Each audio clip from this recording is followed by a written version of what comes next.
Chapter 44 of The Seventh Most Important Thing by Shelley Pearsall. Unfortunately, Arthur had no luck asking Officer Billy for help with the landlord. He wasn't sure why he'd bothered. He should have known better. He called the officer when he got home, after paying off his sister to keep quiet with a box of good and plenty candy he'd been saving. He hoped Officer Billy would still be at work, even though it was just after 5. As usual, she answered on the first ring, but she sounded annoyed by his phone call, especially when he told her how he'd run into the landlord at Mr. Hampton's old garage. "And why were you at the garage in the first place?" she interrupted. "Mr. Hampton's possessions aren't your concern. We've discussed this already." "Well, then whose concern are they?" Arthur was surprised by his boldness. Officer Billy sighed loudly. "I don't know. I told you these situations take a long time. Family members have to be located. The court might need to get involved."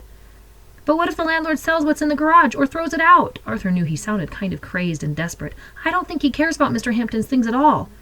"I'm surprised you do," Officer Billy replied. Arthur ignored her and kept going.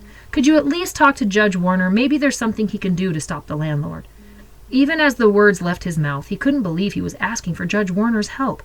The same guy who would have put him in juvie for months, maybe years, if it had been up to him.